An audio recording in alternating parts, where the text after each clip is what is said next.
기독교 강요 4권 제17장 38번째 성찬의 세 번째 용법. 그리스도 안에서 서로를 사랑의 고리로 묶음. 셋째, 주님은 또한 성찬이 우리에게 권고를 대신하는 것이 되기를 원하셨다. 우리에게 생기를 주어서 이보다 더 강력하게 우리가 삶의 순수함과 거룩함에 이르도록 하고, 이보다 더 뜨겁게 사랑과 평화와 일체에 이르도록 하는 것은 어디에도 없다. 왜냐하면 주님은 자기가 완전히 우리와 하나가 되시고, 우리가 자기와 완전히 하나가 되도록 그곳에서 자기의 몸을 우리와 교통시키시기 때문이다. 우리 모두를 자기에게 참여하는 자들이 되게 하신 주님은 오직 한 몸을 가지고 계시므로 우리 모두는 그에게 참여함으로써 한 몸이 되어야 한다. 성례에서 제시되는 떡은 이 하나됨을 표상한다. 곡식의 많은 나달들이 서로 섞이고 혼합되어 만들어진 떡 가운데서 그 나달 하나하나를 식별하기는 불가능하다. 이러한 방식으로 우리의 마음도 서로 결합되고 연결되어 대단한 일치를 이루고 있으므로 어떤 불화와 분리도 끼어들지 못하도록 하는 것이 마땅하다. 나는 바울이 전하는 다음 말씀으로서 이것을 설명하는 것을 더 좋아한다. 우리가 축복하는 바 축복의 자는 그리스도의 피에 참여함이 아니며 우리가 떼는 떡은 그리스도의 몸에 참여함이 아니냐. 우리가 한 몸이니 이는 우리가 다 한 떡에 참여함이라. 진정 다음의 생각이 우리의 마음에 각인되고 새겨진다면 우리는 성례에서 아주 특별한 유익을 얻게 될 것이다. 우리가 형제들 중에 어느 하나에게라도 상처를 입히거나 비난하거나 조롱하거나 멸시하거나 어떤 방식으로도 걸려 넘어지게 함과 동시에 그들 자신 가운데 계신 그리스도를 상처 입히고 비난하고 조롱하고 멸시한다는 사실, 우리가 형제들 가운데서 그리스도를 사랑함이 없다면 우리들 가운데 그를 사랑함이 있을 수 없다는 사실, 우리가 우리 자신의 몸을 보살피는 그 동일한 돌봄으로 우리의 몸에 지체들인 형제들을 보살펴야 한다는 사실, 마찬가지로 우리 몸의 어느 한 부분이라도 어떤 고통을 느끼게 되면 그 느낌이 나머지 모든 부분에 확산되므로 어느 형제가 어떤 악에 사로잡혀 있을 때마다 우리 자신도 그 형제에 대한 긍휼로 인하여 마음에 감동이 있어야 한다는 사실 말이다. 그렇기 때문에 적절하게도 아우구스티누스는 빈번히 이 성례를 사랑의 고리라고 부른다. 그리스도는 그 자신을 우리에게 주시면서 자기의 본을 따라서 우리도 서로 간에 자기를 희생하고 내어주라고 초대하실 뿐만 아니라 그 자신을 모든 자에게 함께 속하신 분으로 만드시듯이 우리 모두도 그 안에서 하나가 되게끔 만드신다. 우리 가운데서 상호간의 사랑을 불러일으키는 자극으로서 이보다 더 날카로운 권고가 있을 수 있겠는가? 39장 그리스도의 성찬 제정의 말씀에 대한 설교가 그 거행에 있어서 필히 요구됨. 여기에서 내가 다른 곳에서 말했던 말씀이 없이는 성찬의 올바른 거행이 있을 수 없다는 사실이 최고로 확정된다.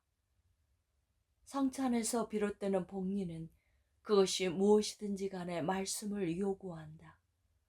우리가 믿음을 확정하거나 고백의 훈련을 받거나 사역을 진작시키거나 해야 할 때에는 언제나 설교가 필요하다. 그러므로 교황의 독재 아래에서 일어나는 성찬을 말없이 행위로 뒤집어 놓는 것보다 더 터무니없는 것은 그 무엇도 없다. 그들은 성별의 힘 자체를 사제의 의도에 맡기고자 원한다. 그 비밀이 회중에게 최고로 잘 설명되어야 함에도 불구하고 그 회중과 무관하기라도 한 것처럼 그렇게 한다. 이로부터 더 큰 오류가 생겨났던 바, 그들은 성별이 있게 될 때 주어지는 약속들은 성찬의 요소들 자체가 아니라 그것들을 받는 사람들을 목표로 삼고 있음을 주시하지 않았다. 분명 그리스도는 떡에게 자기의 몸이 되어야 할 것이라고 말씀하지 않으시고 자기의 제자들에게 먹으라고 명령하신다. 그리고 그들이 자기의 몸과 피와 교통함을 약속하신다. 바울의 가르침 역시 같은 순서를 취한다. 즉, 떡과 잔과 더불어 약속들이 신자들에게 주어진다.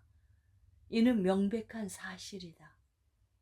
여기에서 우리는 어떤 형태의 마술의 주문을 상상해서는 안 된다. 요소들이 듣도록 말씀을 중얼거리는 것으로서 충분하다는 듯이 여겨서는 안 된다. 그 말씀은 그것을 듣는 자들을 세우고 그들의 마음속으로 깊이 파고 들어가며 그들의 마음에 각인되고 정착되며 그것이 약속하는 것을 성취함에 있어서의 그것의 효과를 보여주는 살아있는 설교이다. 이러한 이유들로 말미암아 성례를 보관하는 안치는 불필요하다. 어떤 사람들은 특별한 경우에 환자들에게 분배해야 할지도 모른다면서 이를 주장하나 아주 어리석은 생각이다. 왜냐하면 그런 경우는 환자들이 그리스도의 제도에 대한 낭송 없이 성례를 받게 되든지 사역자가 한 번의 낭송으로서 표징의 비밀에 대한 참된 설명을 결합시키든지 둘 중에 하나일 것이기 때문이다. 침묵에는 오용과 악이 있다. 약속이 암송되고 비밀이 선포되어 성례를 받을 자가 10명과 함께 성례를 받게 된다면 그것이 참된 성별이다. 여기에는 어떤 의심의 여지도 있을 수 없다. 이럴진데 다른 성별이 왜 필요한가? 병자들에게는 가닿을 수 없는 그런 성별에 무슨 힘이 있겠는가? 그들은 자기들이 이렇게 행하는 것이 고대 교회의 예를 따르는 것이라고 말한다. 나도 이를 인정한다. 그러나 이처럼 중대한 사안에 있어서는 한 가지 오류에 다른 큰 위험이 수반되므로 진리 자체를 따르는 것이 가장 안전하다. 40번째, 먼저 자기를 살피고 난 후에 떡과 잔을 영적으로 먹음으로써 그리스도의 살과 피와 교통함. 여기에서 우리는 이 거룩한 주님의 떡이 영적인 양식으로서 하나님을 경건하게 예배드리는 자들에게 유익할 뿐만 아니라 그만큼 달콤하고 맛이 있음을 깨닫는다. 그들은 성찬의 떡을 맛보면서 그리스도가 자기들의 생명이라는 것을 의식한다. 그들은 그 떡의 감동으로서 감사하게 되며 그 떡의 권고로서 서로 간에 사랑하게 된다. 반면에 그 떡이 믿음을 먹이지도 않고 확정하지도 않으며 찬성과 사랑의 고백에 이르게끔 깨우지도 않는 자들 모두에게 있어서 그것은 치명적인 도구로 변한다. 물질적인 양식이 위로 들어가서 그곳을 차지하고 있는 나쁜 체액들과 섞이면 그 자체로 악화되고 부패되어 몸을 자라게 하는 양분이 되는 것이 아니라 오히려 해를 끼치듯이 이 영적인 양식도 영혼 속으로 들어가서 그곳을 둘러싸고 있는 악의와 불법으로 오염되면 그것을 더 핍절하게 해서 더 큰 파멸에 이르게 한다. 이는 양식 자체의 악 때문이 아니라 오염되고 믿지 않는 사람들에게는 주님의 은총으로 거룩하게 된 다른 사람들과는 달리 아무것도 깨끗한 것이 없기 때문이다. 바울이 다음과 같이 전하는 것과 같다. 그러므로 누구든지 합당하지 않게 먹고 마시는 자는 주의 몸과 피에 대하여 죄를 짓는 것이니라. 주의 몸을 분별하지 못하고 먹고 마시는 자는 자기의 심판을 먹고 마시는 것이니라. 여기에서 주님의 몸과 피를 분별하지 못하고 먹고 마시는 말과 합당하지 않게 받는다는 말은 같은 뜻으로 받아들여져야 하는 사실을 주목해야 한다. 그 어떤 믿음의 불씨도 없고 그 어떤 사랑의 열의도 없이 주님의 성찬을 탈취하기 위하여 마치 돼지들과 같이 냅다 내달려 나오는 그런 종류의 사람들은 주님의 몸을 절대 분별할 수 없다. 그 몸이 자기들의 생명이라는 것을 믿지 않는 자들은 가능한 대로 모든 모욕을 퍼부으며 그것을 폄하하고 그것의 모든 가치를 노력하며 끝내는 그렇게 받음으로써 그것을 더럽히고 오염시키기 때문이다. 그들은 형제들과 동떨어져 불화하며 감히 그리스도의 몸의 거룩한 징표를 자기들의 이설들과 함께 섞고 있으므로 그들로 말미암아 그리스도의 몸이 갈기갈기 찢기고 그 사지가 토막이 나게 된다. 그러므로 그들을 불경스러운 불경건으로서 주님의 몸과 피를 심히 추하게 더럽힌 죄인들로 여기는 것은 부당한 일이 아니다. 그들은 이 부당한 먹음으로써 자기들이 자기들의 저주를 자초한다. 왜냐하면 그들은 오직 그리스도 자신께 구원이 있다고 고백하고 다른 모든 확신을 부인하지만 그에게 그들 자신을 내맡기는 믿음이 전혀 없이 성례를 받기 때문이다. 따라서 그들을 고발하는 자는 그들 자신이다. 자기들이 자기들에 맞서서 증언을 공표하고 자기들이 자기들을 향하여 조주의 인을 친다.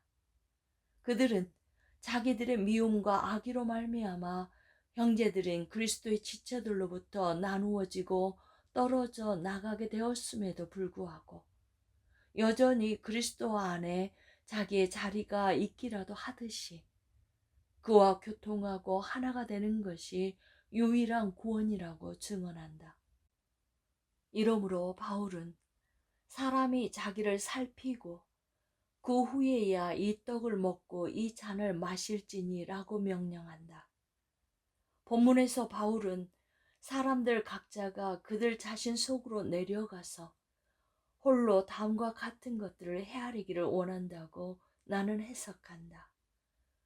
즉 마음의 내적 확신 가운데서 구원을 예비하신 그리스도를 의존하고 있는지, 그것을 입의 고백으로서 인정하고 있는지, 무죄함과 거룩함에 대한 열의를 지니고 그리스도의 본을 따르고자 갈망하는지, 그리스도의 예를 쫓아서 자기를 형제들에게 내어줄 준비가 되어 있는지, 그리스도의 지체된 자로서 자기와 함께 그에게 속한 형제들을 자기의 지체들로서 삼고 있는지, 그들을 자기 자신의 지체들로서 양육하고 지키고 돕기를 갈망하는지, 이러한 것들을 살펴보라는 것이다.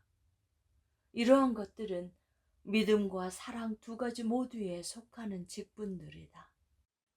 그것들이 우리에게 주어짐은 이제 우리가 그것들을 우리들 가운데서 완성할 수 있어서가 아니라 우리가 그것들을 추구하고 마음을 다해서 갈망함으로써 이미 시작된 믿음을 날마다 자라게 하기 위함이다. 41번째, 합당하게 먹고 마심으로써 마음속의 평정을 누림. 통상적으로 그들은 사람들이 합당하게 먹도록 준비를 시킬 때 끔찍한 방식들로 그들의 불쌍한 양심을 고문하고 유린했다. 그럼에도 불구하고 그들은 자기들의 목적에 부합하는 어떤 유익도 얻지 못했다. 은혜의 상태에 있는 사람들은 합당하게 먹는다고 그들은 말했다. 은혜의 상태에 있다는 것은 순수하며 모든 죄로부터 정결하게 된 것이라고 그들은 해석했다. 이 교리에 따르면 일찍이 지상에 있었거나 현재 지상에 있는 모든 사람에게 이러한 성례에 참여하는 것이 금지될 것이다.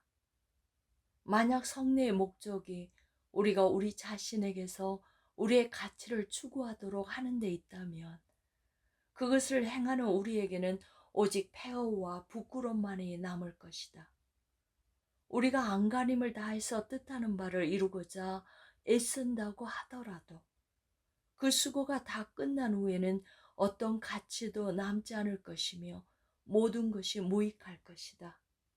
이 상처를 치료하기 위하여 그들은 가치를 얻는 방법을 고안해내었다. 즉, 우리가 가진 모든 것에 대한 검사를 하고 우리가 행한 모든 행위의 전말을 보고하도록 요구하며 통해와 자복과 보석으로서 우리의 무가치를 속하도록 하는 것이다. 이러한 속함의 방법이 본질상 무엇인지에 대해서는 더 적합한 곳에서 말하였다. 지금 우리가 다루고 있는 문제와 관련해서 본다면 이것들은 자기들의 죄에 대한 공포로 말미암아 충격을 받아서 겁에 질리고 절망한 양심을 위해서는 너무나 공허하고 일시적인 위로들에 불과하다. 만약 주님이 의롭고 무죄한 사람 외에는 아무도 자기의 성찬에 참여하지 못하도록 금하신다면 하나님의 말씀을 듣고 성찬에 참여하려는 자는 누구나 할 것 없이 아주 조심스럽게 자기 자신의 의의를 돌아보고 난 후에야 비로소 마음의 평정이 있게 될 것이다. 자기의 자질대로 최선을 다해서 하나님 앞에서 의무를 완수했다는 마음의 평정이 우리에게 확정되는 것은 무엇으로부터 기인하는가? 서로 이것이 사실이라고 해도 어떤 사람이 자기의 자질대로 최선을 다했다고 감히 자기를 보증하는 일이 언제 일어나겠는가?